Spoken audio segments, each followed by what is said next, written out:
The morning light on Kethara was dim and gray. Commander Scythal stood at the window of the defense center, watching the sky with tired eyes. 3 months ago, the sky had been blue and bright. Now it looked sick and weak. The Zephyrian ships blocked the sun like dark clouds that never moved. Sithal's crystalline skin, once a beautiful pale blue, had turned dull from stress. The Velthari were a peaceful people. They had never learned to fight. They had never needed to learn. For 1,000 years they had lived in peace on their quiet world, growing their crystal gardens and sharing their knowledge with anyone who asked for it. But the Zephyrians did not want knowledge. They wanted the planet. They wanted the rare crystals that grew deep in Kethara's mountains, crystals that could power their war machines for 100 years. "Commander," a voice called behind him. Sithal turned to see Lieutenant Kethmar approaching. The young officer's crystal formations were cracked from worry. "The last supply ship, it's gone." Scythal closed his eyes. He had been expecting this news, but it still hurt like a physical blow. "How many survivors?" "None, sir. The Zephyrians destroyed it completely. They sent a message afterward laughing about it." The commander walked to his desk and sat down heavily. On the screen in front of him, numbers told a terrible story. Food supplies, 3 weeks remaining. Medicine, 1 week.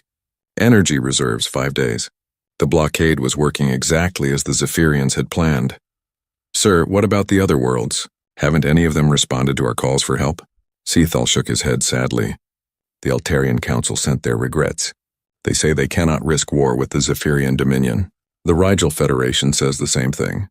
Everyone is afraid." It was true. For 2 months, Scythal had sent messages across the galaxy begging for help. The responses were always the same. Sorry, but no. The Zephyrian Dominion was too powerful, too dangerous. No one wanted to make them angry. Outside the window, he could see the capital city. Once it had been beautiful. The Velthari built their homes from living crystal that grew and changed with their moods. When they were happy, the buildings glowed with warm light. When they were sad, the light dimmed. Now the city was almost completely dark. In the streets below, Scythal could see lines of people waiting for food. The portions got smaller every day. Yesterday, riots had broken out near the main food center. His people, who had never raised their voices in anger, were fighting each other for scraps. The worst part was the children. Velthari children were born with tiny crystal buds that grew larger as they aged. But without proper nutrition, the buds stopped growing. Some had even started to crack and fall off. If that continued, the children would die. "Commander, incoming transmission from the Zephyrian fleet," Scythal sighed. "Put it through." The screen filled with the ugly face of Admiral Krextor. The Zephyrian leader was a massive creature with gray-green skin and too many teeth. His small red eyes gleamed with cruel amusement. "Good morning, crystal creatures," Krextor said, his voice like grinding metal. "How are you feeling today? Hungry? Tired? Ready to surrender yet?" "You know our answer, Admiral," Scythal replied, trying to keep his voice steady. "We will not give you our world." Krextor laughed, a sound like breaking glass. "Oh, but you will. You just need more encouragement. Today we destroyed your last supply ship. Tomorrow maybe we destroy your power stations. The day after that, your water treatment plants. How long do you think your people will support you when they start dying of thirst? They will never support you. We shall see. You have 24 hours to reconsider. After that, we start bombing your cities. Not to destroy them completely, you understand. Just enough to make your people scream. Just enough to make them beg you to surrender." The transmission ended. Sithal stared at the blank screen for a long moment. Around him, his officers waited quietly. They all knew what this meant. "Tomorrow the dying would really begin, sir," Lieutenant Kethmar said quietly. Should we consider their terms?" Sithal looked at the young officer. Kethmar was barely an adult, his crystal formation still small and delicate. He had a mate and a newborn child in the city below. Of course he was thinking of surrender. "What are their terms again, Lieutenant?" "Complete surrender of the planet. All Velthari to be relocated to work camps on Zephyrian mining worlds. Our crystal gardens to be strip-mined until nothing remains." "And how long do Velthari typically live in Zephyrian work camps?" Kethmar's light dimmed. "The reports say 6 months. Maybe 8 if they're lucky. So surrender means death. Fighting means death. At least if we fight, we die as free people on our own world." The room fell silent. Everyone knew the commander was right. The Zephyrians didn't want prisoners or slaves. They wanted the planet empty so they could tear it apart without anyone watching. Sethal walked back to the window. In the distance, he could see the mountain ranges where the great crystal forests grew. His ancestors had tended those forests for 1,000 years. Each crystal was grown with love and care, shaped by song and patience. The Zephyrians would destroy it all in a matter of months. "Commander," another officer called from across the room. "The communication array is still functional. Should we send another distress call?" Scythal almost said no. They had sent hundreds of distress calls. Every major world in the galaxy had heard their plea. None had answered with anything but empty words of sympathy. But then he thought of the children in the city below. The children whose crystal buds were cracking and falling away. Maybe somewhere in the vast galaxy, there was someone who still cared about innocent life, someone who wasn't afraid of the Zephyrians. "Yes," he said finally. "Send one more message. Broadcast it on all frequencies, emergency and standard. Let the whole galaxy hear it." The communications officer nodded and began working at his console. After a few minutes, he looked up. "Ready, sir?" Scythal walked to the transmitter. He thought carefully about what to say. This might be the last message Cathara ever sent to the galaxy. It should be honest. It should be true. "This is Commander Sethal of the Velthari Defense Force on Cathara," he began. "We are dying. The Zephyrian Dominion has blockaded our world for 3 months. Our people are starving. Our children are sick. Tomorrow they will begin bombing our cities." He paused, looking out at his darkened world. "We have asked for help from every major power in the galaxy. All have refused. We understand. The Zephyrians are strong and we are weak. No one wants to risk war for a small world like ours." His voice grew quieter, sadder. "But if there is anyone out there who still believes that innocent life has value, if there is anyone who thinks that bullies should not be allowed to destroy entire worlds just because they can, we are here. We are dying, and we need help." He took a deep breath. "This is Cathara. Anyone who can hear this, please." The transmission ended. The room was quiet except for the soft humming of the equipment. Outside, the Zephyrian ships continued their slow circle around the planet, like vultures waiting for something to die. Sithal knew no one would come, but at least he had tried. At least the galaxy would know that the Velthari had not given up without a fight. He did not know that his message was traveling through subspace toward the edge of known space, where something had been listening and waiting for exactly this kind of call. 3 days passed after Sithal's message went into space. 3 days of watching his people grow weaker and more desperate. The Zephyrians had begun their bombing, but not the cities yet. They started with the crystal farms outside the capital, destroying centuries of careful growth in minutes. Each explosion sent shockwaves through the crystalline structures that made up Velthari civilization. The living crystals that formed their buildings began to crack and dim. The planet itself seemed to be dying along with its people. Admiral Krextor was enjoying himself. He had moved his command ship closer to the planet so he could watch the destruction through his viewports. The Zephyrian admiral was known throughout the galaxy for his cruelty, but even by his standards, this siege was particularly vicious. "Sir," called his sensor operator, a nervous young Zephyrian named Vextel.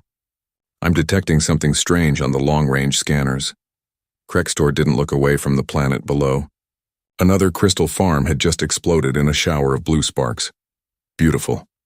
"Define strange, Lieutenant." "There's something coming in from the galactic rim, sir. The signature is, well, it's like nothing I've ever seen." Now Krextor turned around. The galactic rim was the edge of known space, where stars grew thin and eventually disappeared into the great dark. No one lived out there. No one could live out there. The radiation levels alone would kill most species in hours. "Probably just a rogue asteroid," Krextor said with a wave of his massive hand. "Or debris from some ancient battle." "No, sir, it's definitely artificial. And it's big, really big. It's also moving faster than anything should be able to move in normal space." Krextor frowned and walked over to the sensor station. The readings made no sense. The object was indeed massive, at least 2 kilometers long, but its energy signature was unlike anything in the Zephyrian military database. More strange, it seemed to be using some kind of propulsion system that didn't match any known technology. "Distance and arrival time? At current speed, it will reach the edge of the system in approximately 6 hours, sir. Hail all frequencies. Demand identification." The communications officer tried for several minutes, then shook his head. "No response, sir." Whatever it is, it's not talking. Krextor stared at the readings. In his 20 years of military service, he had conquered dozens of worlds and faced every major military power in the galaxy. He knew every ship class, every weapon system, every defensive technology that existed. This thing matched none of them. Continue monitoring. Alert me if anything changes. 6 hours later, the mysterious object reached the edge of the Kethara system. That's when things became truly frightening. Sir, the sensor operator's voice was high with panic. The object just appeared. 1 second it was still outside the system. The next second it was right at the edge. That's impossible, Krextor snarled. Nothing can move that fast. Sir, I'm reading the data correctly. It covered the distance between the outer sensor buoy and the system edge in 0.3 seconds. That's faster than light speed in normal space. Krextor felt a chill run down his spine. Faster than light in normal space was theoretically impossible. It violated every law of physics that governed space travel. Yet here was something doing exactly that. Visual contact. The main screen changed to show the object. Krextor's breath caught in his throat. It was indeed a ship, but unlike any ship he had ever seen. Where most vessels were smooth and curved, this one was angular and aggressive. It looked like it had been designed not just for war, but for winning wars quickly and brutally. The hull was dark gray, almost black, with lines of blue light running along its surface. The front end came to a sharp point while the back spread out into what looked like massive engine arrays. Strange structures jutted from the sides like weapons that belonged in a nightmare. Energy readings, sir. They're off the scale, Admiral. Whatever powers that thing, it's producing more energy than our entire fleet combined. Before Krextor could respond, every communication device on the bridge came to life at once. The voice that emerged was calm, clear, and speaking perfect galactic standard. Zephyrian vessels, this is an official warning. You will cease your blockade of this system immediately and withdraw all forces. You have 30 minutes to comply. Krextor's massive jaw dropped open. The voice was confident, almost casual, as if the speaker was asking about the weather. There was no fear, no uncertainty, just a simple statement of fact. Communications, open a channel. Channel open, sir. Krextor stepped forward, drawing himself up to his full height. Unknown vessel, you are interfering with a legal military operation of the Zephyrian Dominion. Identify yourself immediately or be destroyed. The response came back almost instantly. Legal? Starving civilians and bombing non-military targets? Interesting definition of legal. I said identify yourself. There was a pause. Then the voice came back, and now there was something cold and dangerous in it. This is Captain Elena Vasquez of the United Earthship Retribution.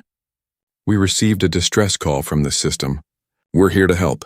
The bridge fell silent. Krextor stared at the screen, his mind struggling to process what he had just heard. Earth? Did you say Earth? That's correct. Impossible. Humans went extinct 500 years ago. Everyone knows that.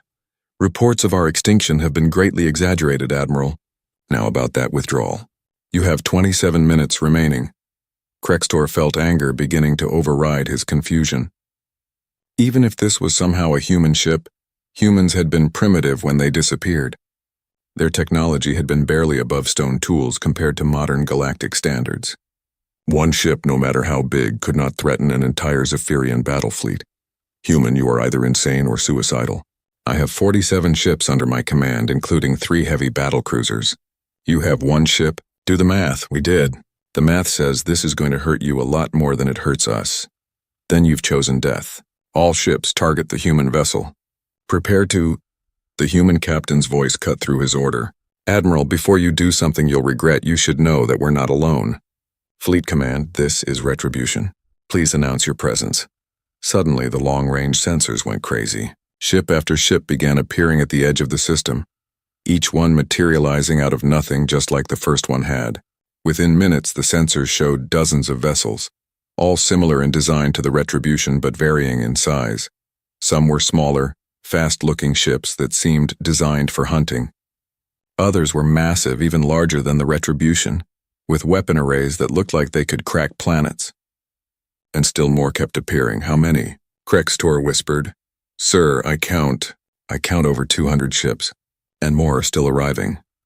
Krextor sank into his command chair. In all his years of conquest, he had never seen a fleet this large. Even the combined forces of the Galactic Council didn't field this many ships in one place. But it wasn't just the numbers that terrified him. It was the technology. These ships moved through space like they owned it, appearing and disappearing at will. Their energy signatures were completely beyond anything he understood. Admiral. The human captain's voice came again, still calm, still confident. You now have 15 minutes to withdraw. After that, we stop asking nicely. Krextor looked around his bridge. His officers were staring at the sensor readings with expressions of pure terror. His weapons officer was shaking. His navigation officer had gone pale green. They all knew what he knew. They weren't looking at a rescue mission anymore. They were looking at the return of a species that the galaxy had tried to erase. A species that had just demonstrated they had not only survived, but had grown into something far more powerful than anyone had imagined. And they were angry. Sir? His communications officer asked quietly. What are your orders? Krextor stared at the human fleet on his screen. 200 ships and counting, technology that made his own forces look like children with toys. And somewhere in that fleet, humans who remembered what the galaxy had tried to do to them 500 years ago. For the first time in his military career, Admiral Krextor was afraid. Captain Elena Vasquez stood on the bridge of the UES Retribution, watching the Zephyrian fleet through the main viewer. Around her, the bridge crew worked quietly at their stations. They were all professionals, but she could feel the tension in the air. This was the moment they had been preparing for their entire lives. Captain, called her first officer, Commander James Chen. All fleet units report ready. We have 237 ships in formation. Good. Time remaining on our ultimatum? 12 minutes, Captain. Elena nodded and activated her personal log. This was a moment that would be remembered for centuries, and she wanted the record to be clear. Captain's log. Stardate 2547.3.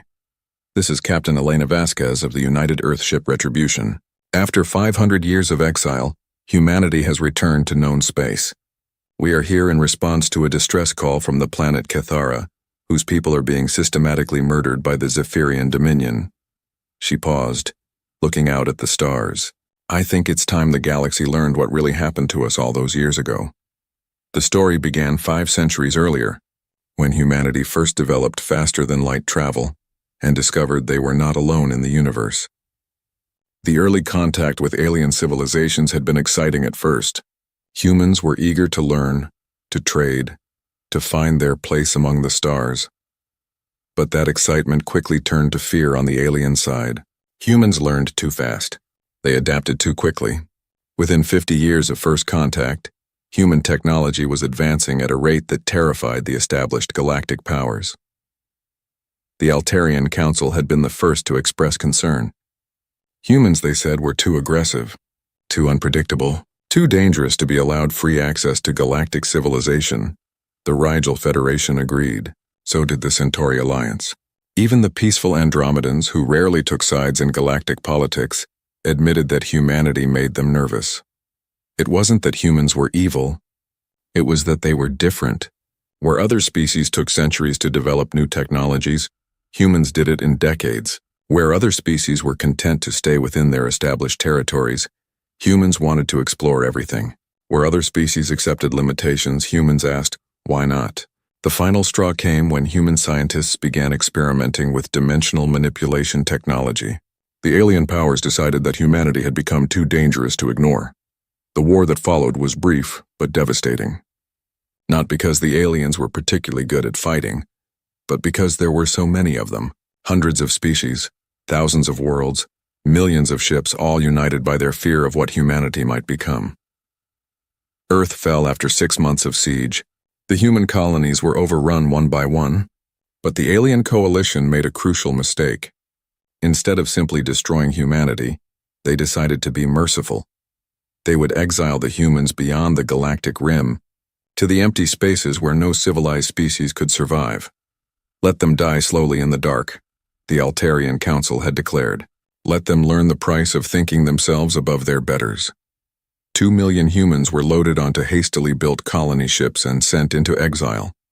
The galaxy watched them disappear into the void and assumed that was the end of the human problem. They were wrong. Elena walked over to the navigation station, where Lieutenant Sarah Kim was monitoring the positioning of the fleet. "Sarah, your family was on the third wave of colony ships, wasn't it?" "Yes, Captain. The UES New Horizon. My great-great-grandmother used to tell stories about the early years in the void. Those early years had been terrible. The colony ships were overcrowded and undersupplied. Many humans died in the first decade, victims of disease, accidents, and simple despair. But the survivors learned to adapt. They had to. The region beyond the galactic rim was not empty, as the aliens had believed. It was filled with strange energies, exotic matter, and physical laws that worked differently than in normal space. Most species would have died immediately upon entering such an environment. But humans were stubborn. Instead of dying, they learned to work with the strange physics of the void. They discovered how to manipulate dark matter streams for propulsion. They learned to harvest zero-point energy from quantum fluctuations. They found ways to travel through dimensions that other species didn't even know existed. Most importantly, they never forgot why they were there. Engineering report. "Mr. Rodriguez," Elena called to her chief engineer. "All systems green, Captain. The quantum tunneling drives are operating at peak efficiency. The dimensional phase cannons are charged and ready. Oh, and Captain, the new gravity bombs are performing beautifully in test runs." Elena smiled grimly. The gravity bombs were her personal favorite among humanity's new weapons. They created small but incredibly dense gravitational fields that could crush a starship like an aluminum can. The alien powers who had exiled humanity had never seen anything like them, because they were impossible to create using normal space physics. But humans no longer lived in normal space. "Captain," called her communications officer, "we're receiving a transmission from Admiral Krextor. He's demanding to speak with you directly. Put him on screen." The ugly face of the Zephyrian admiral appeared on the main viewer. He looked nervous, which pleased Elena immensely. "Human Captain, I don't know what kind of trick you're pulling, but no trick, Admiral. Just 500 years of humans doing what humans do best, which is surviving, learning, getting better." Elena leaned forward in her captain's chair. "You see, Admiral, your people made a mistake when they helped exile us. You thought you were getting rid of a problem. Instead, you were giving us 5 centuries to grow up. Impossible. The region beyond the rim is uninhabitable. Nothing can survive there. Nothing alien can survive there," Elena corrected. "Humans, as it turns out, are remarkably good at living in places where we're not supposed to exist." Behind her, Commander Chen reported quietly, "Captain, long-range sensors show the Zephyrian fleet is powering up weapons." Elena nodded. She had expected this. The Zephyrians were bullies, and bullies always chose violence when they felt threatened. "Admiral Krextor, I'm going to give you some free education about humanity. Lesson 1, we don't forget our friends. Lesson 2, we really don't forget our enemies. Lesson 3, we have very long memories. Your threats don't frighten me, human. They should. You see, we've been monitoring galactic communications for decades. We know what species participated in our exile. We know which governments voted for our destruction. We know which military officers led the attacks on our colonies." Elena's voice grew colder. "We have a list, Admiral. Your name is on it." Krextor's face went pale green. "You're lying." Admiral Krextor of the 3rd Zephyrian Battle Fleet. Present at the siege of New Tokyo. Personally responsible for the destruction of the civilian transport UES Hope, killing 8,000 human refugees, including 3,000 children. Elena's eyes were like ice. "Did I get that right?" The Zephyrian admiral's mouth opened and closed wordlessly. He had clearly never expected his old war crimes to catch up with him. "But here's the thing, Admiral," Elena continued. "We didn't come back for revenge. We came back because we heard someone crying for help. The Velthari down on that planet, they're innocent. They had nothing to do with our exile. They're just people trying to live their lives in peace." She stood up, and every human on the bridge stood with her. "And if there's one thing that hasn't changed about humanity in 500 years, it's this. We don't let bullies hurt innocent people. Not when we can stop it." "Captain," her weapons officer reported, "the Zephyrian fleet is moving into attack formation." Elena looked at the tactical display. 47 enemy ships against her fleet of over 200. But it wasn't really about numbers. It was about sending a message to the galaxy. "All ships, this is Captain Vasquez. The Zephyrians have made their choice. Show them what 500 years of human engineering looks like. Rules of engagement are simple. Protect the innocent. Stop the bullies. Make sure the galaxy remembers this day. She turned back to the screen where Admiral Krextor was barking orders to his fleet. Admiral, you have 30 seconds to surrender. After that, we stop being polite. Never. All ships, attack. Destroy the human... Elena cut the transmission and turned to her weapons officer. Lieutenant Park, you may fire when ready. Aye, Captain. Weapons free, the battle was about to begin, and the galaxy was about to learn that killing humanity had been impossible. But making humanity angry, that had been the biggest mistake in galactic history. The first shot came from the Zephyrian heavy cruiser Dominator. A massive plasma beam that could have cut through a mountain struck the UES Retribution directly amidships. For a moment, the human ship was surrounded by a ball of superheated gas that glowed like a small star. When the energy cleared, the Retribution was completely undamaged. Adaptive shielding is working perfectly. Captain, reported Lieutenant Park from the weapons station. Their plasma had no effect at all. Admiral Krextor stared at his tactical display in disbelief. The Dominator's main cannon could destroy most ships with a single shot. Yet the human vessel had absorbed the blast as if it were nothing more than a gentle breeze. Impossible, he whispered. All ships concentrate fire on the lead human vessel. Maximum power. 47 Zephyrian ships opened fire at once. The space around the Retribution lit up with plasma beams, photon torpedoes, and particle cannons. The combined firepower was enough to sterilize a small planet. When the light faded, the human ship was still there, still undamaged, still waiting. Captain Vasquez to Admiral Krextor. Elena's voice came over the communications channel, calm and almost amused. That was quite impressive. Our turn now. The Retribution moved. It didn't accelerate in the normal sense. One moment it was floating in space. The next moment it was somehow folding space around itself, sliding through dimensions that shouldn't have existed. To the Zephyrian sensors, it looked like the ship was in 6 different places at once. What's it doing? Krextor screamed at his sensor operator. I don't know, sir. It's phasing in and out of normal space. Our targeting computers can't lock onto it. The Retribution reappeared directly above the Zephyrian formation. At this range, the human ship looked even more frightening. Its hull was covered with weapon systems that the Zephyrians didn't recognize. Strange pods and arrays that hummed with barely contained energy. Dimensional phase cannon fire. Elena ordered quietly.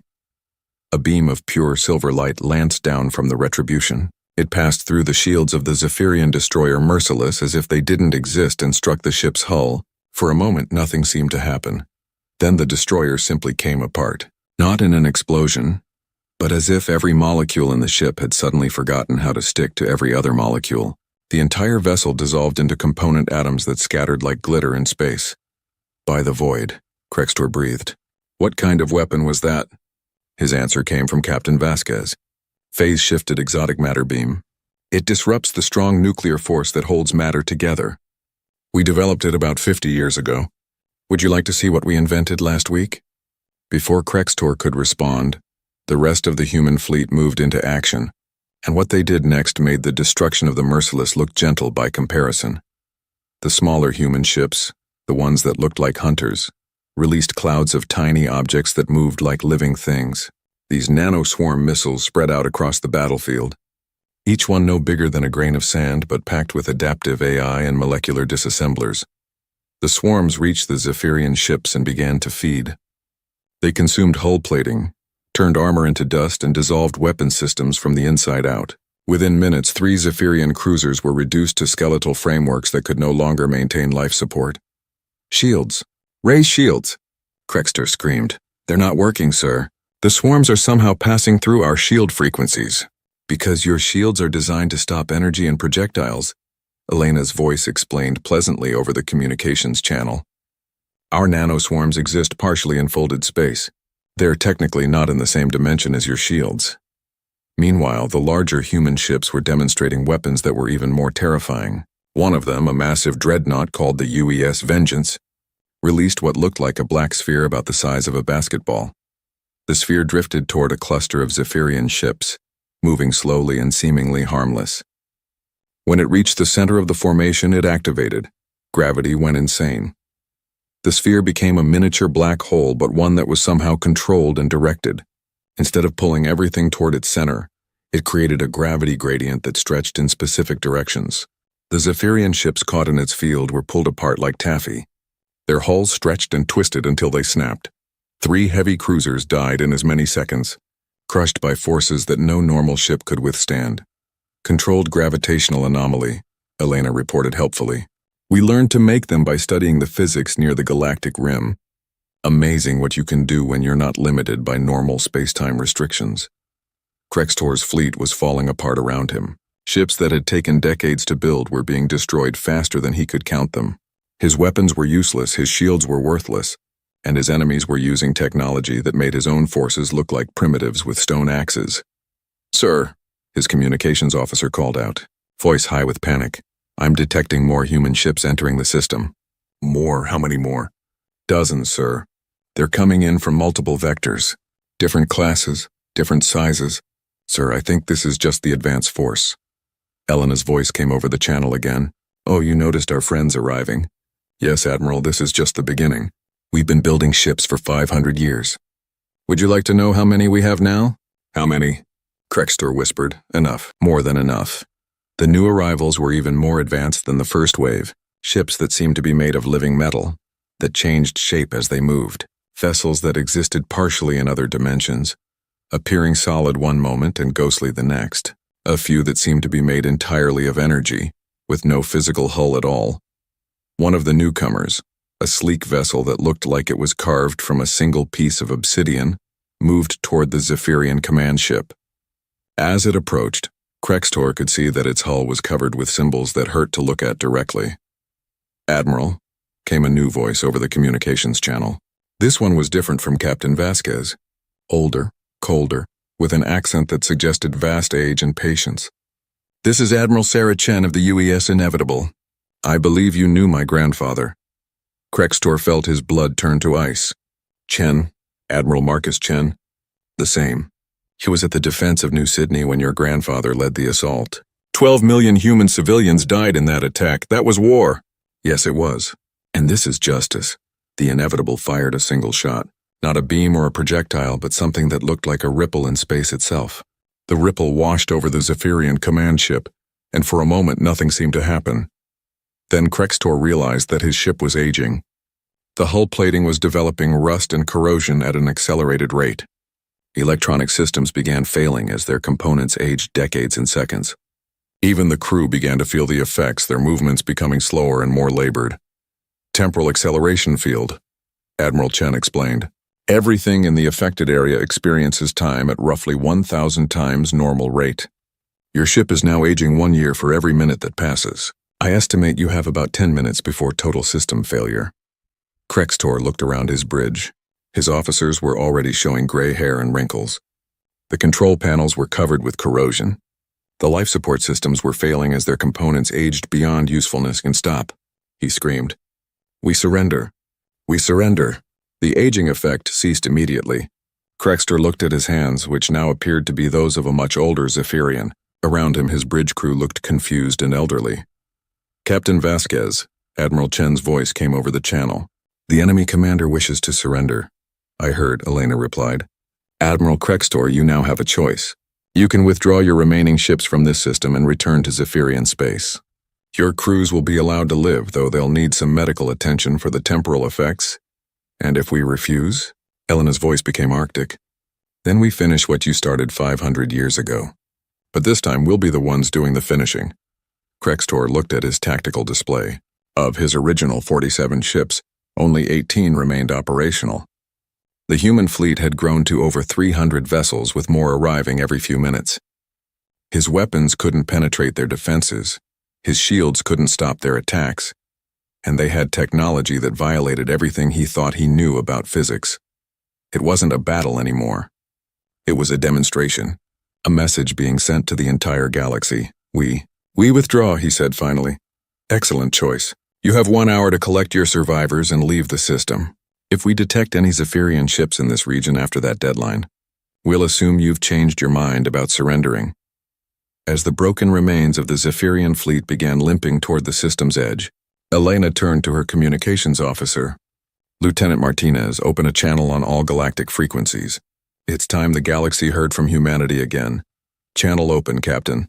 Elena looked into the camera that would broadcast her image across hundreds of worlds. Citizens of the galaxy, this is Captain Elena Vasquez of the United Earth Fleet. I want it known that humanity has returned to known space. She paused, letting that sink in. We know that many of you believed we were extinct. We know that some of you hoped we were extinct. But we survived. We adapted. We grew stronger. The silence after the battle was almost as shocking as the violence that had preceded it. On the surface of Kethara, Commander Scythal stood at his window and watched the last of the Zephyrian ships disappear into hyperspace. Where there had been 47 enemy vessels just hours before, now there were only 18 limping wrecks fleeing for their lives. Above his world, the human fleet maintained its protective formation. 300 ships of impossible design, their hulls gleaming with technologies that seemed more like magic than science, and they were here to help. Commander, Lieutenant Kethamar called from across the room. We're receiving a transmission from the human fleet. Sethal's crystal formations flickered with exhaustion and disbelief. Put it through. The screen filled with the image of a human woman in a dark blue uniform. She had short brown hair and kind eyes, but there was something about her that suggested she could be very dangerous when she needed to be. Commander Sith-Al of the Velthari Defense Force. This is Captain Elena Vasquez of the United Earthship Retribution. We received your distress call. Sorry it took us a few days to get here. Scythal stared at the screen. A few days? They had traveled from beyond the galactic rim in a few days. Captain Vasquez, how did you? Elena smiled and her entire face transformed. The dangerous edge disappeared, replaced by genuine warmth. How did we get here so fast? Let's just say we've learned some new tricks in the last 500 years. The important thing is that you and your people are safe now. Safe. Scythal repeated the word like he was tasting something he'd forgotten existed. Yes, Thank you. Thank you for coming. Don't thank us yet, Commander. Your people need medical attention and supplies. We're going to take care of that right now. As if summoned by her words, dozens of smaller ships detached from the human fleet and began descending toward Kethara's surface. They were sleek, graceful vessels that moved through the atmosphere like they were swimming through water rather than flying. Captain, how did you know we needed medical supplies?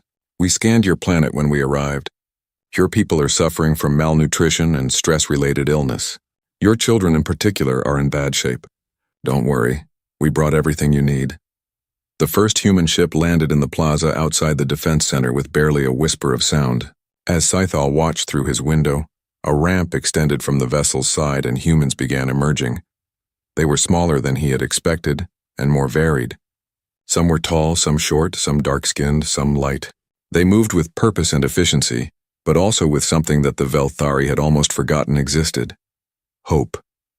Commander, came a voice from behind him. Scythal turned to see a human standing in his doorway. The newcomer was a woman with gray hair and gentle hands, wearing some kind of medical uniform. I'm Dr. Sarah Kim, she said in accented but clear Velthari. I'm here to help your people. May I come in? Scythal's crystal formations brightened with surprise. You speak our language? We've been monitoring galactic communications for a long time. We know about your people, your culture, your medical needs. We came prepared. Dr. Kim entered the room, followed by several other humans carrying strange but obviously advanced medical equipment. Commander, we've brought enough food to feed your entire population for 6 months. We have medical supplies specifically designed for Velthari physiology, and we have growth stimulators for your children's crystal formations. Growth stimulators? But those are theoretical. Our own doctors said they were impossible to create. Dr. Kim smiled. They are impossible using normal galactic technology, but we don't use normal galactic technology anymore. Outside, more ships were landing. Humans were spreading out across the city, setting up medical stations and distributing food. But they weren't acting like conquerors or even like the typical galactic aid workers who usually demanded payment or political concessions in exchange for help. They were acting like neighbors helping. Neighbors, Captain Vasquez, Scythal said to the screen. I must ask, what do you want in return for this assistance? Elena looked puzzled. Want in return? Commander, we don't want anything. You called for help, we came to help. That's how it works. But surely there must be some price. Some political arrangement, some trade agreement, some... Commander, Elena interrupted gently. Let me tell you something about humanity. 500 years ago, the galaxy tried to kill us because they thought we were too dangerous. They were afraid of what we might become. She looked out at something beyond the camera's view, and her expression grew thoughtful. They were right to be afraid. We did become dangerous. We became very dangerous indeed. Sethal felt a chill run through his crystal structure, but not in the way they expected. Elena continued. We became dangerous to bullies, dangerous to tyrants, dangerous to anyone who thinks that the strong have the right to prey on the weak. Her eyes returned to the camera, and they were blazing with conviction. The galaxy taught us that we were alone, that no one would help us when we needed it most. They tried to make us hard and cruel and selfish. She smiled again, and it was like watching the sun rise. They failed. We're still human, and humans help people who need help. That's what we do. That's what we've always done. That's what we'll always do. On the planet's surface, Velthari children were laughing for the first time in months as human doctors treated their crystal formations. Adults who had been barely surviving were receiving nutritious food and clean water. The dying crystal gardens were being tended by human botanists who had somehow learned Velthari agricultural techniques. Captain, Scythal said quietly, the galaxy will not like this. They will not like knowing that humanity has returned. I'm sure they won't. We've already started receiving some very angry messages from various governments. The Altarian Council is demanding explanations. The Rigel Federation is calling for emergency sessions. The Zephyrian Dominion is probably figuring out how to spin this as a terrorist attack. Elena's expression grew harder. But here's the thing, Commander. We don't care what they like anymore. We've spent 500 years learning to survive without their approval. We can certainly manage to help people without it. And if they try to stop you, then they'll learn the same lesson Admiral Krextor just learned. We're not the same species that got exiled 5 centuries ago. We're stronger now. Much stronger. As if to emphasize her point, more ships began appearing at the edge of the system. Dozens of them, then hundreds. The human fleet was growing larger by the hour. As vessels arrived from the depths of space where humanity had built its new civilization. Commander, Elena said, we're going to stay here for a few weeks to make sure your people recover completely. After that, we'll be moving on. There are other worlds that need help, other species that are suffering. You're going to help them too? Of course. That's why we came back. Scythal looked out at his city, where Velthari and humans were working together to rebuild what the Zephyrians had destroyed. Children who had been dying just days before were now playing in the streets. Adults who had given up hope were now planning for the future. Captain Vasquez, may I ask you something personal? Of course. Why? Why risk everything to help people you don't even know? Elena was quiet for a long moment. When she finally spoke, her voice was soft but firm. Because someone has to. Because the universe is a big, dark, lonely place, and if we don't take care of each other, who will? She leaned forward slightly. Commander, 500 years ago, the galaxy taught us that asking for help is useless. That no one will come when you call. That the only person you can count on is yourself. Her eyes blazed with fierce determination. We're here to prove them wrong. We're here to show the galaxy that there are still people who will answer a cry for help, no matter how far it travels through the void. Outside, the twin suns of Kethara were setting, painting the sky in brilliant shades of blue and purple. But for the first time in months, the darkness didn't bring fear. It brought rest and hope and the knowledge that they were no longer alone. Captain, Sithal said, when you leave here, how will other worlds know to call you? How will they know that humanity is listening? Elena smiled, and it was a smile that promised that the galaxy was about to change in ways that no one could have imagined. Oh, don't worry about that, Commander. Word is going to spread very quickly. She gestured toward the growing fleet above them. Every world we help, every bully we stop, every innocent life we save, it all sends the same message. Her voice carried across the void, broadcasting on frequencies that reached every corner of known space.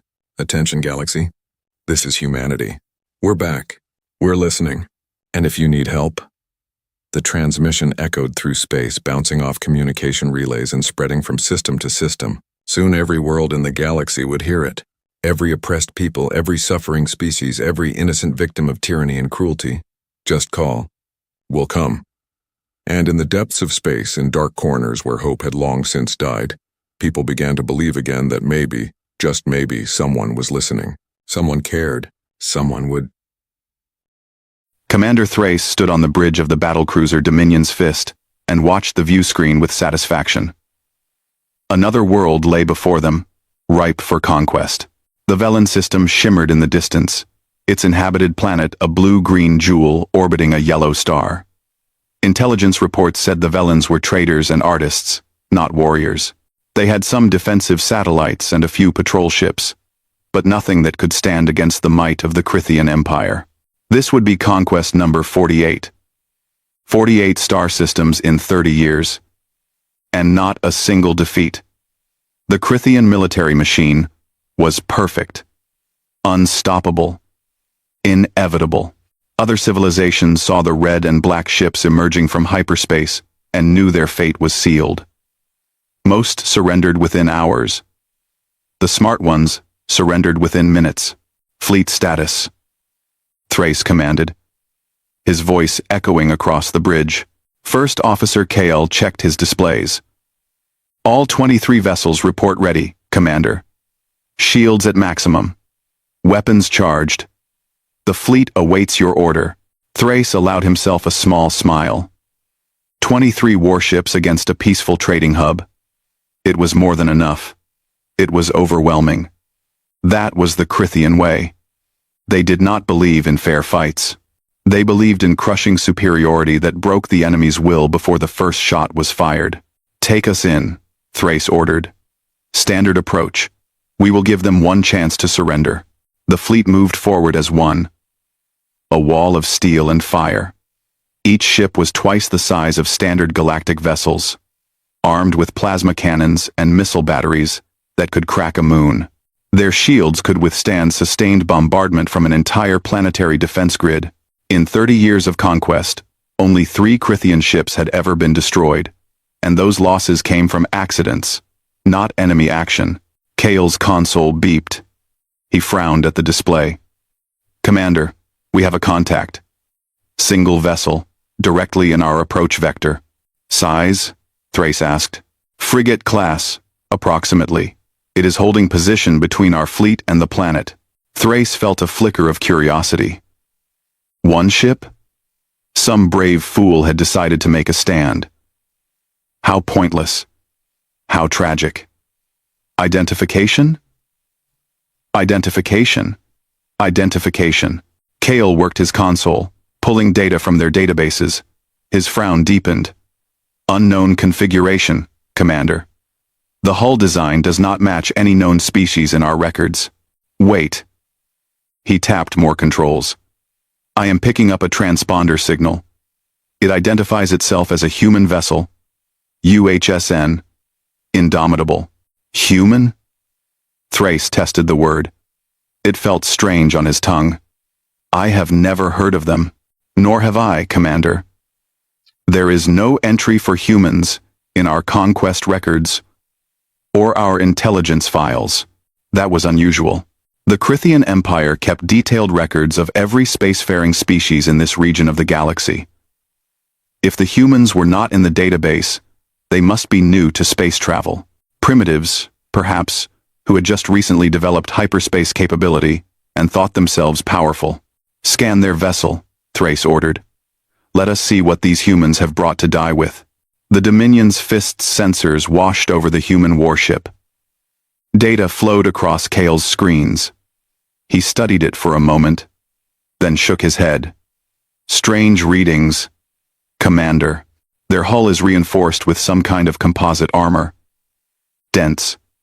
Very dense. Their power output is significant.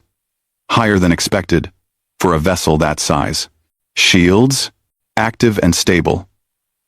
I cannot determine their strength. Without firing on them, Thrace studied the image on the view screen. The human ship was smaller than his destroyers but larger than a typical frigate. Its design was angular, almost brutal, in its simplicity. No decorative elements, no aesthetic considerations. It looked like it was built for one purpose only: war. Open a channel, Thrace commanded. All frequencies. A moment later, KL nodded. Channel open, Commander. Thrace straightened in his command chair.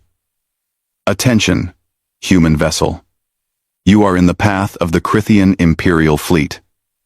We claim this system by right of conquest. You have one opportunity to withdraw. If you remain, you will be destroyed. You have 5 minutes to decide. The bridge fell silent. Thrace counted the seconds. Most species begged for mercy at this point. Some tried to negotiate. A few rare ones stayed silent and ran. But none had ever refused. The calm crackled to life. A voice came through, calm and steady. It spoke in flawless galactic standard, the trade language understood across known space. This is Captain Min Jun Park of the United Human Space Navy vessel, Indomitable. The Velen people have requested our protection under the Terra Defense Accord. We will not withdraw. You will not harm these people. Turn back now, and no blood needs to be shed today. The bridge crew exchanged glances. Several officers laughed. Sub-Commander Raya, Thrace's second in command, shook her head in disbelief. Did that primitive just give us an order? Thrace felt a cold amusement settle over him. Courage was admirable, but stupidity was something else entirely. Captain Park, you face 23 warships with a single frigate. You cannot possibly believe you can stop us. I know exactly what I face, Commander Thrace, the human replied. His voice remained calm, as if discussing the weather rather than his imminent death. And I know what you face. One last time. Turn back. The Velens are under our protection. How do you know my name? Thrace demanded.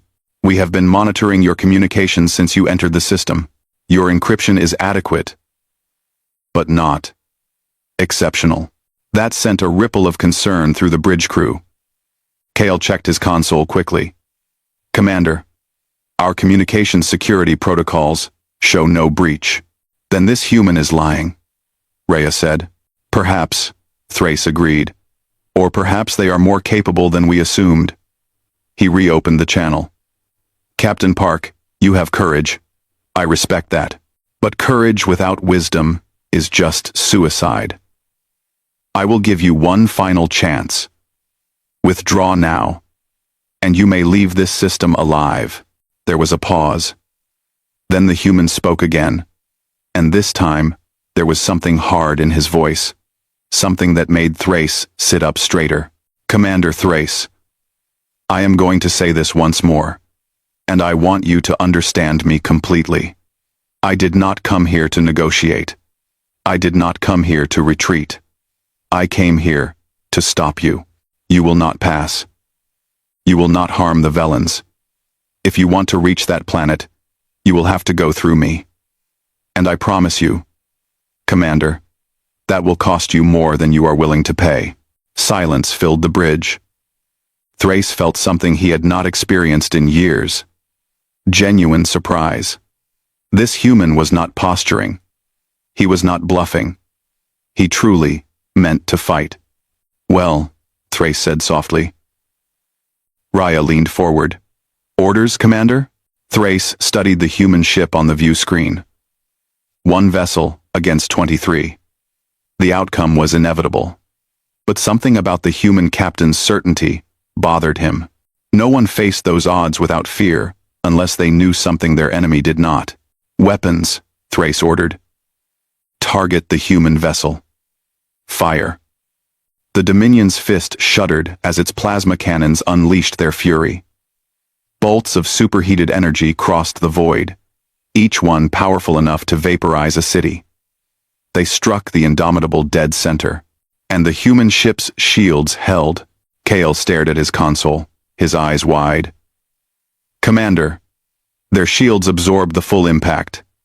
Power drain minimal. Less than 8%. Thrace felt his jaw tighten. 8%. The Dominion's fist carried the most powerful weapons in the Crithian arsenal.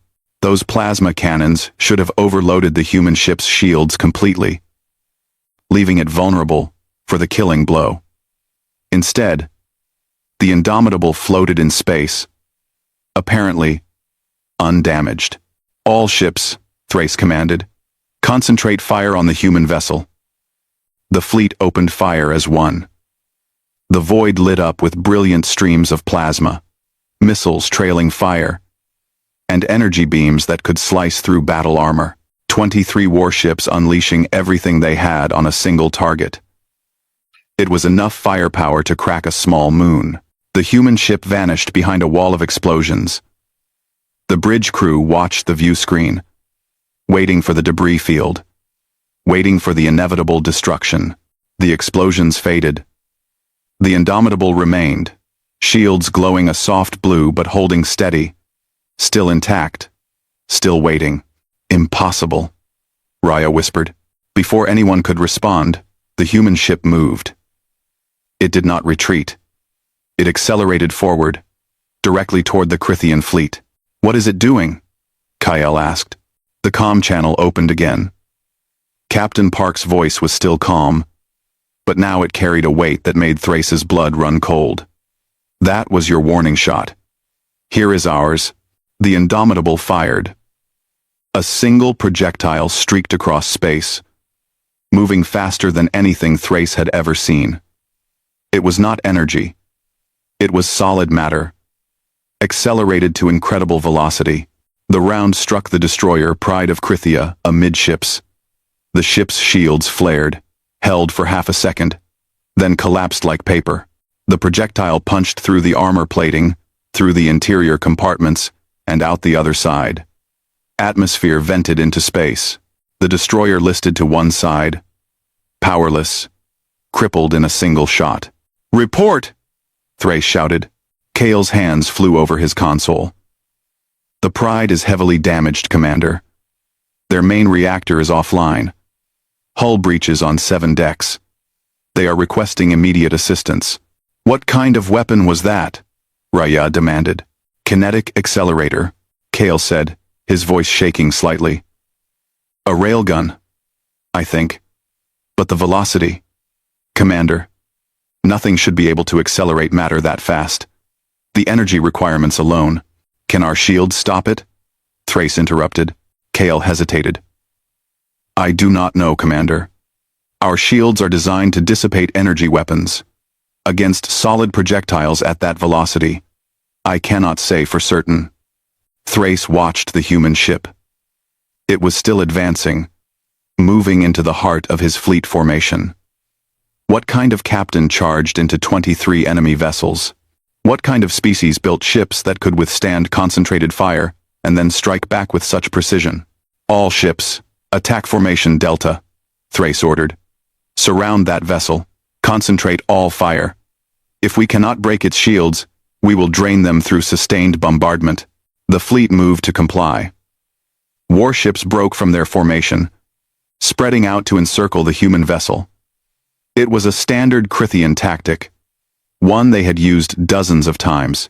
Surround the enemy, attack from all sides, overwhelm them with sheer volume of fire. The Indomitable did not wait to be surrounded.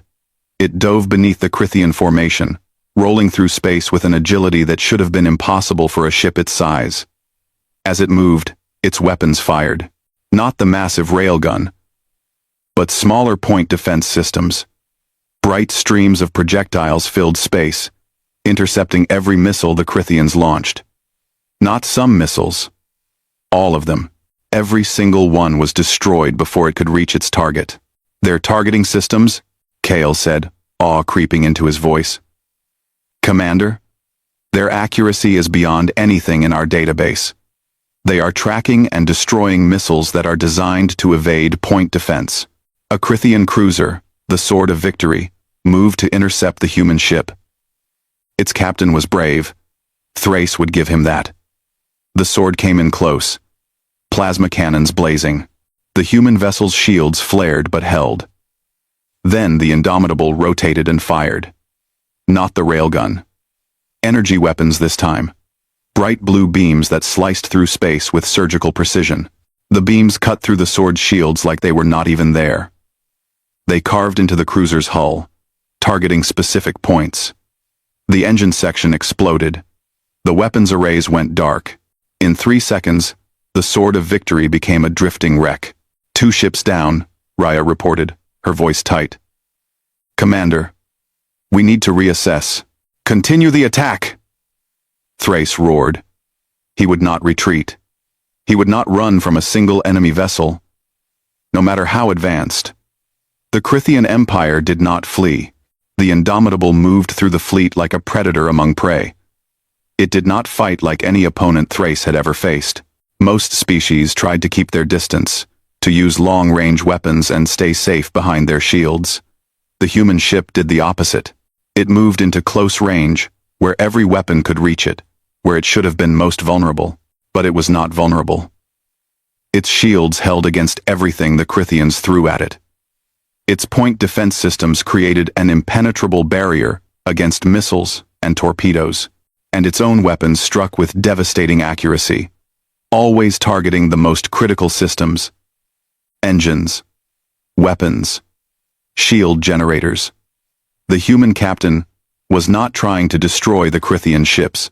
He was disabling them, removing them from the fight with minimal loss of life. A third destroyer went dark, its main power cut. A fourth lost maneuvering control and drifted away from the battle.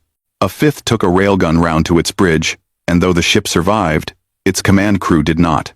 "Commander," Kale said urgently, "we have lost contact with 5 vessels. 8 more are reporting significant damage. The fleet is falling apart." Thrace gripped the arms of his command chair. This was not happening. This could not be happening. The Crithian Empire did not lose. They were the predators. They were the ones who struck fear into lesser species. They were not the ones who died, while an enemy remained untouched. "How?" he demanded. "How is one ship doing this?" Raya studied her tactical display. "It is not just their technology, Commander. Their crew, the way they coordinate, the way they respond. Every decision they make is the right one. Every shot they fire hits its target. They are not making any mistakes." "Everyone makes mistakes," Thrace said. "Then they have not made theirs yet," Raya replied. The Indomitable completed another pass through the fleet. A 6th ship fell behind, trailing atmosphere. The human vessel's shields were lower now, down to perhaps 60%. But it showed no signs of stopping, no signs of retreating. It just kept coming, kept fighting, kept taking apart Thrace's fleet, piece by piece. "Commander," Kale said quietly, "we need to consider our options. If this continues..." "Cease fire," Thrace commanded suddenly. "All ships, cease fire." The bombardment stopped. The Indomitable also stopped firing. It held position, still, between the Crithian fleet and the planet. Still waiting. Thrace opened a channel. "Captain Park, I wish to speak with you. Directly." There was a pause. Then the human voice returned. "I am listening, Commander Thrace." "What are you?" Thrace asked. The question came out before he could stop it, before pride could hold it back. "What kind of species builds ships like this? Fights like this?" The human captain was quiet for a moment. When he spoke, his voice was thoughtful. "We are humans, Commander. We come from a planet called Earth, and we fight like this because we choose to protect others. That is all you need to know." "You have proven your point," Thrace said, hating the words but forcing them out. "You have bested my fleet. But you are one ship. Even if you destroy every vessel here, the Crithian Empire spans 47 star systems. We will return, with more ships. Hundreds of ships. What will you do then?" "You are right," Captain Park said. "One ship cannot defeat your entire empire. But I do not need to. I just need to hold this position until my reinforcements arrive." Thrace felt ice form in his chest. "Reinforcements? Check your sensors, Commander." Kale worked frantically at his console. His face went pale. "Commander, 3 more human vessels just entered the system, destroyer class, and long-range sensors show 15 more ships on approach. They will arrive within the hour. 19 human warships. If one could do this much damage, what could 19 do?" Captain Park's voice came through the comm one more time. "The Velans asked for our help, Commander. We do not abandon people who trust us." Thrace ordered his fleet to pull back to a safe distance. They maintained weapons lock on the human ships, but no one fired. The situation had changed completely. This was no longer a simple conquest. This was something the Crithian Empire had never faced before, a military force that could actually match them. He sat in his command chair and thought. His pride screamed at him to continue fighting, to die with honor rather than retreat. But his duty was to his crew, to his empire. Throwing away lives for nothing was not honor. It was stupidity. Open a secure channel to Captain Park, Thrace said. Private communication only. Kale set it up. A moment later, Captain Park's face appeared on Thrace's personal view screen. The human looked younger than Thrace expected, perhaps in his late 30s by human standards. His eyes were dark and sharp, and he wore a neat blue uniform with simple insignia. He did not look like a warrior who had just crippled a Crithian fleet. He looked like an ordinary person doing an ordinary job. Commander Thrace, Park said, nodding slightly. Thank you for agreeing to talk. You have earned that much, Thrace admitted. Your ship and your crew fight with exceptional skill. I have never seen anything like it. High praise from someone who has conquered 47 star systems, Park replied. There was no mockery in his voice, just a simple statement of fact. Yes, Thrace said. 47 systems in 30 years. We have never been defeated. Never retreated. Until today. The admission tasted bitter. But Thrace forced himself to continue. I need to understand what I am facing. You mentioned Earth. Tell me about your world. Park leaned back slightly. Earth is what the galactic scientific community classifies as a Class 12 death world. We did not know that classification existed until we achieved spaceflight 80 years ago. When we met other species and learned about their homeworlds, we realized ours was unusual. Class 12? Thrace frowned. What does that mean? It means Earth is one of the most hostile environments in known space that still produces intelligent life, Park explained. Our gravity is 1.8 times galactic standard. Our atmosphere has high oxygen content, which supports larger and more aggressive organisms. We have extreme weather patterns. Hurricanes that can level cities. Tornadoes that tear apart everything in their path. Droughts and floods that reshape continents. Thrace listened, trying to imagine such a world. His own homeworld, Crythia Prime, was a paradise by comparison. Gentle weather, moderate gravity, few dangerous predators. The Crythian species had evolved in comfort, their main challenges coming from each other, not their environment. Our planet has earthquakes, volcanoes, tsunamis, Park continued. Regions that freeze solid for half the year, and deserts where the temperature reaches levels that would kill most species in minutes. We have insects that carry deadly diseases, plants that are poisonous to touch, predators that hunt in packs and never give up. And yet you survived, Thrace said. We did more than survive. We adapted. We evolved. Park's expression was neutral, but his words carried weight. Humans are persistence hunters. Commander, do you know what that means? Thrace shook his head. It means our ancestors hunted prey not by being faster or stronger, but by never stopping. We would chase an animal for hours, sometimes days, until it collapsed from exhaustion. We have exceptional endurance.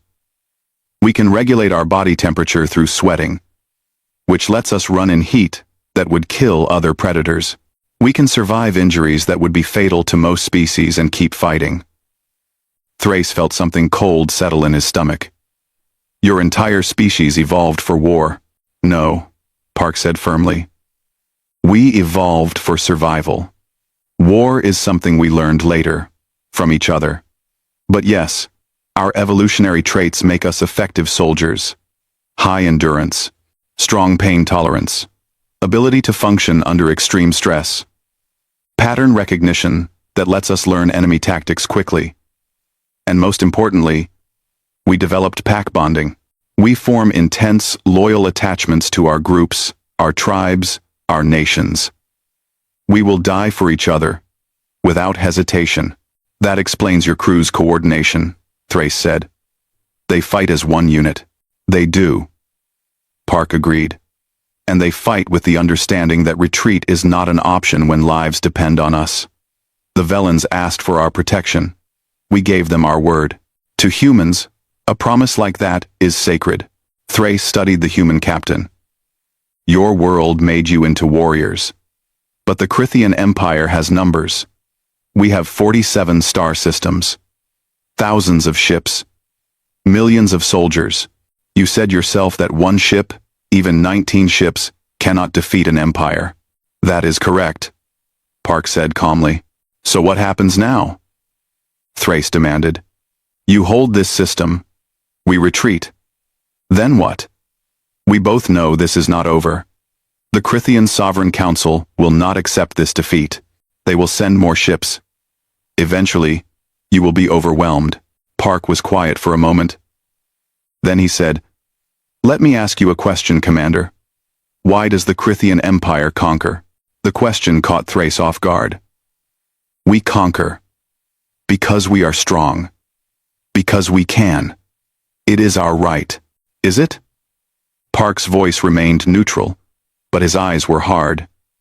The Velans never threatened you. Most of the worlds you have conquered never threatened you. They were peaceful civilizations, trading hubs, agricultural colonies. You did not conquer them for defense. You conquered them because they could not stop you. That is the way of the galaxy, Thrace said defensively. The strong take from the weak. It was true, Park corrected, until now. Because humanity has decided it will not be true anymore. At least not in the systems we can reach. Thrace leaned forward. You think you can stop an entire empire? With what? A few dozen ships? Today we have 19 ships in this system, Park said. But humanity has been building our fleet for 80 years.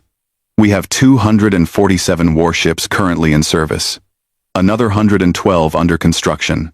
We are not a large navy by galactic standards, but every one of our ships is built to the same standard as the Indomitable. And every one of our captains has trained their entire adult life for combat. 247 ships like the Indomitable. Thrace tried to calculate the mathematics of that, tried to estimate how many Crithian vessels would be needed to overcome such a force. The numbers were not good. We have also made defensive pacts with 19 other star systems. Park continued. Species who were living in fear of empires like yours. We have promised to defend them.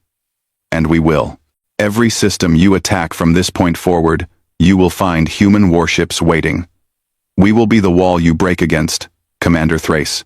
We will be the line you cannot cross. You would go to war with us? Thrace asked. A full war, potentially lasting years? We would prefer not to, Park said honestly. War is terrible, even when it is necessary. But if the choice is between war and allowing you to continue conquering peaceful worlds, then yes, humanity will fight. And we will not stop until either you stop your expansion or until your empire is no longer capable of threatening anyone. Thrace sat back in his chair. This was unprecedented. The Crithian Empire had faced resistance before, but never like this. Never from a species that had both the capability and the will to stand against them indefinitely. What do you want? He asked finally. Peace, Park said simply. Real peace. The Crithian Empire ceases all aggressive expansion. You open negotiations with your conquered territories about their autonomy. You respect the sovereignty of other species. In return, humanity guarantees your security. Any empire that threatens Crithian territory will find themselves facing human warships in your defense. You would defend us? After we tried to conquer the Velans, we would defend you because peace is better than war, Park said. Because protecting others is what we choose to do. Even others who have made mistakes. Thrace laughed. But there was no humor in it. My government will never agree to this. The Sovereign Council believes in Crithian supremacy. They will see your offer as an insult. Then they will learn a hard lesson, Park said, and his voice went cold. Because if the Crithian Empire continues its conquests, humanity will stop you. Not eventually. Not someday. Starting now. Every world you attack, we defend. Every fleet you send, we destroy. You will not expand another light year, Commander Thrace. That is not a threat. It is a promise. The channel went silent. Thrace looked at the human captain and saw absolute certainty in his eyes. This was not bravado. Park meant every word he said. I will transmit your terms to the Sovereign Council, Thrace said finally. But I cannot promise they will listen. Then we will be here when they send the next fleet, Park replied. And the one after that. And the one after that. However long it takes. Thrace nodded slowly. You are a strange species, Captain Park. Powerful enough to threaten an empire. Yet you offer peace. Capable of great violence, yet you fight to protect others. I do not understand humans. You will, Park said quietly. Given time. Everyone does. Thrace sat alone in his quarters, staring at the datapad in his hands. The conversation with Captain Park had ended hours ago, but the human's words still echoed in his mind. He should have been planning his next move, coordinating with the Sovereign Council, preparing for the next phase of the conflict. Instead, he found himself researching humanity. The galactic information networks had surprisingly little about them. Humans had only achieved spaceflight 80 years ago, which made them newcomers by galactic standards. But in those 8 decades, they had spread across 23 star systems and established themselves as a significant presence. Their technology advanced at an alarming rate. Their economy was stable, and their military, though small, had never lost a major engagement. Thrace found records of human mercenaries who had served in various conflicts across the galaxy. The reports were consistent. Humans were tough, adaptable, and refused to surrender even in hopeless situations. One account described a human destroyer called the Perseverance that had held position against 7 pirate vessels for 14 hours while protecting a colony evacuation. The ship's captain had fought with half his crew dead and life support failing, but he never abandoned his post. When reinforcements finally arrived, they found the Perseverance drifting powerless in space, but all 7 pirate ships had been destroyed or disabled. Another report detailed human ground forces defending a mining colony from raiders. The humans had been outnumbered 5-1. Standard military doctrine said they should have retreated and waited for support. Instead, they held their ground for 3 days, fighting from positions they had fortified during the battle. When the raiders finally withdrew, they had taken 70% casualties against a force a fraction of their size. The pattern was clear. Humans did not fight like other species. They did not calculate odds and retreat when logic said the battle was lost. They fought with a determination that bordered on madness, and somehow, that determination often led to victory. A knock at his door interrupted Thrace's thoughts. Enter, he called. Sub-Commander Raya stepped in, looking tired. She had been coordinating damage reports and crew transfers from the disabled ships. Commander, I have the final casualty count. 37 dead, 112 wounded. 5 ships require major repairs at a shipyard. 3 more can be repaired in the field, but they will be non-combat capable for at least a week. Thrace nodded slowly. 37 dead. That was more casualties than the Crithian Empire had suffered in the last 10 conquests combined. And it had come from a single, human warship. Sit, he told Raya. She took the chair across from him, her military posture relaxing slightly now that they were speaking privately. I have been thinking, Raya said carefully, about what you told me regarding your conversation with the human captain. About his offer. And, Commander, what if he is right? What if we should consider peace? Thrace looked at his second-in-command sharply. You would have us surrender to these humans? Not surrender, Raya said quickly. But perhaps, reconsider our path. Commander, I have served in the Crithian military for 15 years. I have been part of 12 conquests. and I have always believed we were strong, that our victories proved our superiority. She hesitated. But today, I watched a single ship tear apart our fleet, and I realized something. We have never been tested. We conquered weak opponents and called ourselves mighty, but we have never faced an enemy that could truly match us. Until now, Thrace said quietly. Yes, and if we continue this path, if we refuse the human offer and keep expanding, we will face them again and again. Maybe we win eventually through numbers. Maybe we develop new weapons that can match theirs. But how many Crithians die before that happens? Thousands? Millions? Thrace did not answer immediately. He thought about his crew, the soldiers who trusted him to lead them wisely. He thought about the families waiting back on Krithia Prime for their loved ones to return.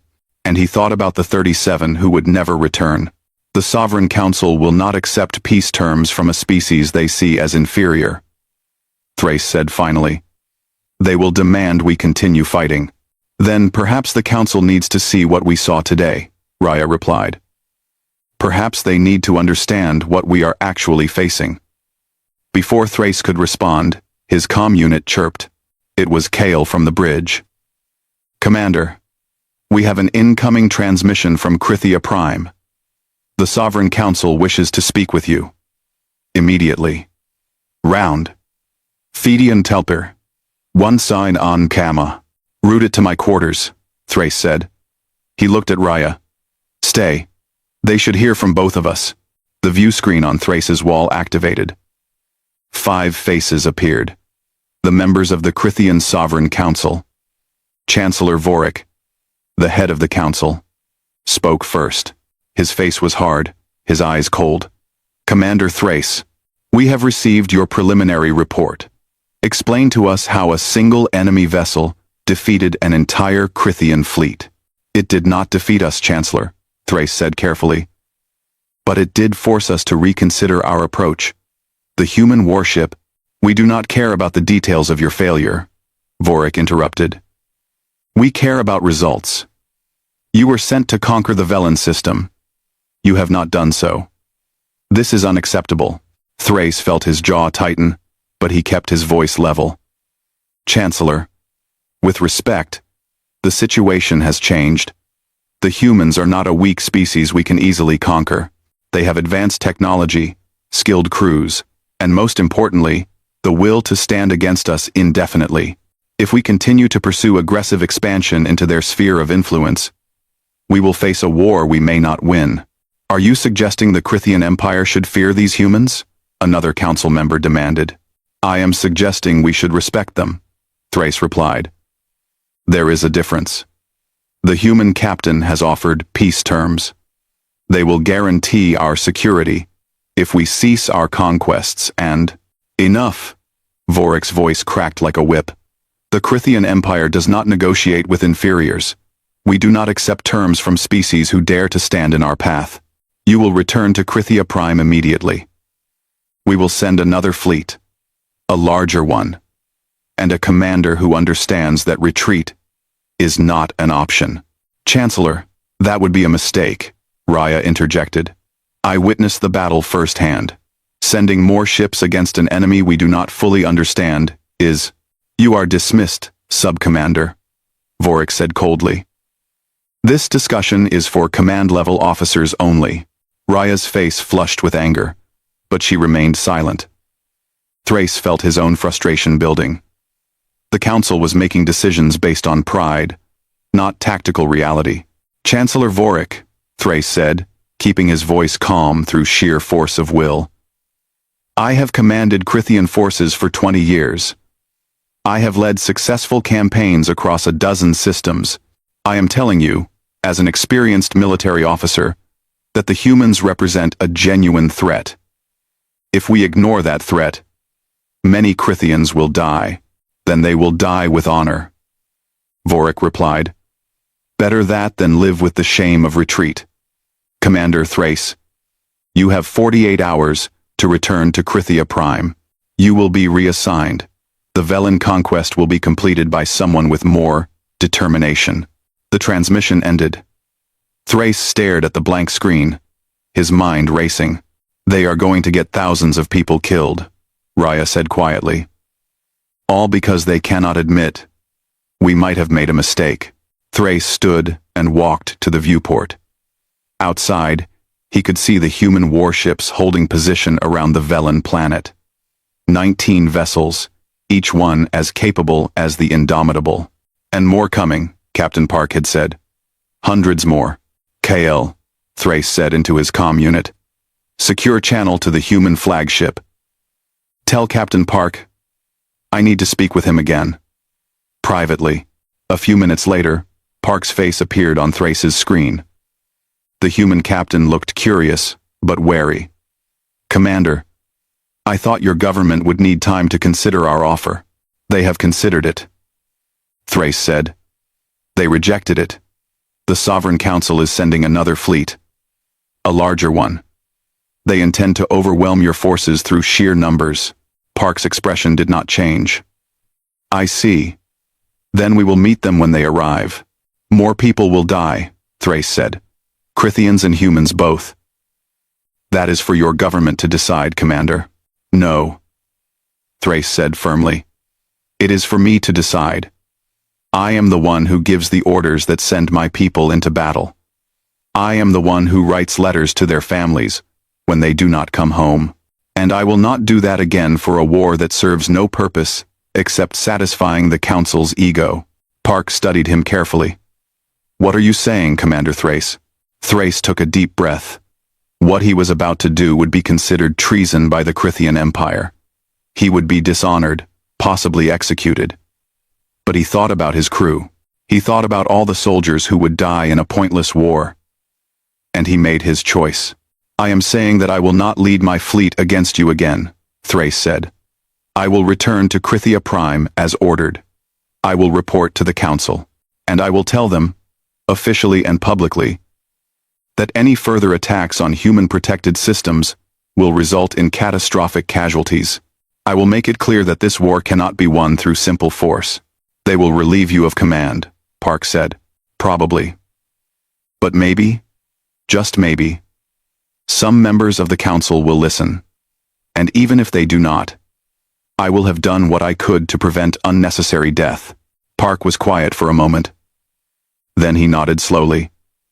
You are a good officer, Commander Thrace. Your empire is fortunate to have you. I hope they see it that way, Thrace said with a bitter smile. If they do not, I may be looking for a new career soon. Oh, 6 months had passed since the confrontation at the Velen system. Commander Thrace stood in the council chambers on Krithia Prime, watching Chancellor Vorik sign the document that would change the Crithian Empire forever. The old man's hand shook slightly as he wrote his name. And Thrace could not tell if it was from age or from anger.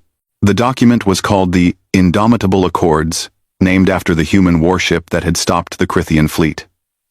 It was a peace treaty. Though Vorik refused to call it that, he called it a strategic realignment of imperial policy. The words were different, but the meaning was the same. The age of Crithian conquest had ended. The path to this moment had been difficult. When Thrace had returned to Krithia Prime and given his report to the full council, they had been furious. They stripped him of his command and placed him under house arrest for defying their orders. Then they sent a new fleet to the Velen system, commanded by Admiral Dross, a hardliner who believed in Crithian supremacy above all else. Dross had taken 40 ships and attacked the human defensive position.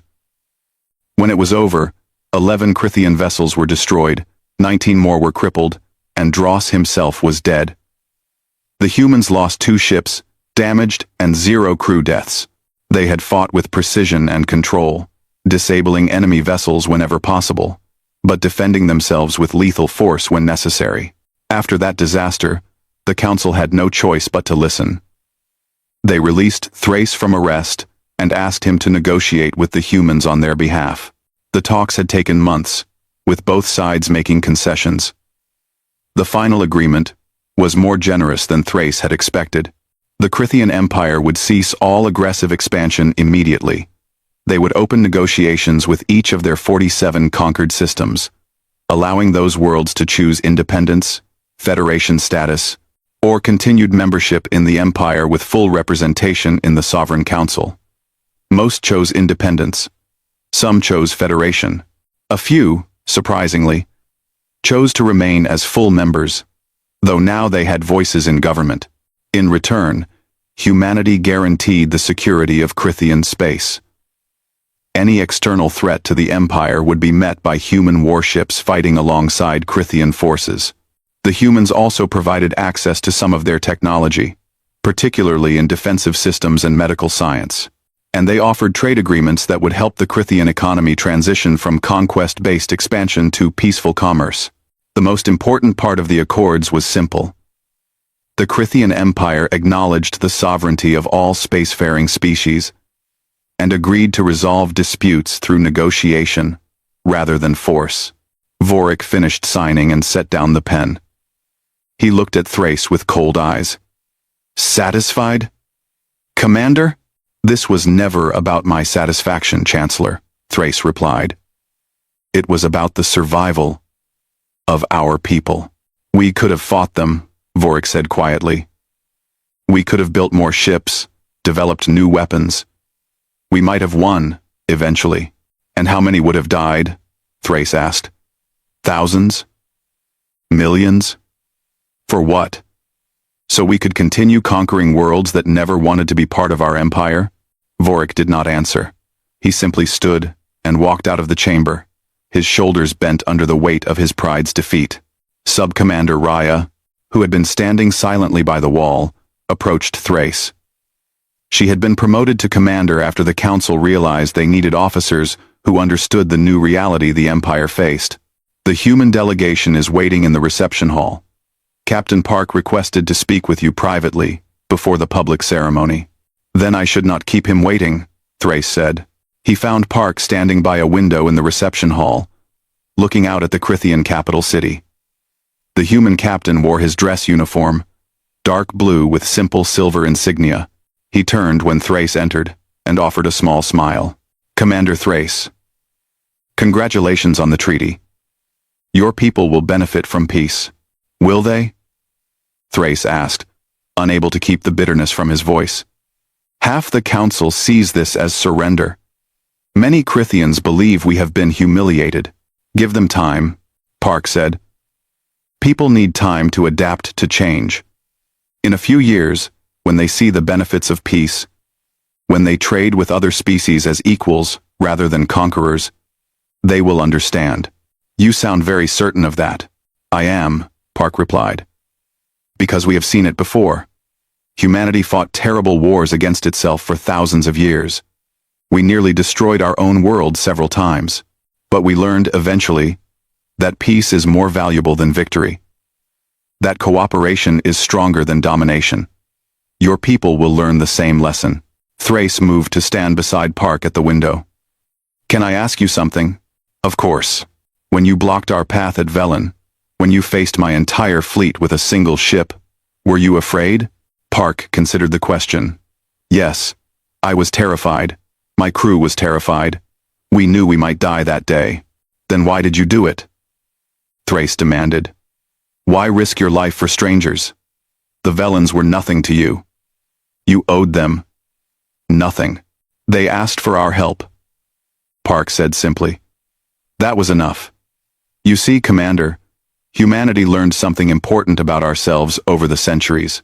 We learned that we are capable of terrible cruelty when we fight each other. We can be violent, destructive, even monstrous. That capacity for violence is part of our nature, built into us by our harsh world. Then why not use it to conquer others, as we did? Thrace asked. Because we also learned that we have a choice. Our nature gives us the capacity for violence, but it also gives us the capacity for compassion, for empathy, for protecting those weaker than ourselves. We evolved as pack animals, as social creatures who succeed by working together. And we decided, as a species, that we would choose compassion over cruelty, that we would use our strength to protect others, rather than dominate them. Park turned to face Thrace directly. That is why we fought you at Velen. Not because we wanted to, not because we hate the Crithian people, but because the Velens needed protection, and we had the power to provide it. Someone has to stand against aggression, Commander. Someone has to draw the line and say, no further. We decided it would be us. Thrace was quiet for a long moment. Then he said, I think I understand now. You are warriors, but you fight for others, not for yourselves. That makes you different from any species I have encountered. We fight for ourselves too, Park admitted. We have interests to protect, like any nation. But we try to balance those interests with a responsibility to help others when we can. It does not always work perfectly. We make mistakes, but we try. And if the Crithian Empire had refused your offer? Thrace asked. If we had continued to fight? Park's expression hardened. Then we would have stopped you. However long it took, whatever it cost. Because allowing you to continue conquering peaceful worlds was not an option we could accept. You would have fought until one of us was destroyed. If necessary, yes. But we are glad it did not come to that. Thrace looked out at the city again. The capital was beautiful in the evening light, its towers gleaming. He thought about all the worlds his empire had conquered, all the people who had lived under Crithian rule without choosing it. And he thought about the future, where those people would be free to govern themselves. Thank you, Captain Park, he said quietly. For what? For stopping us.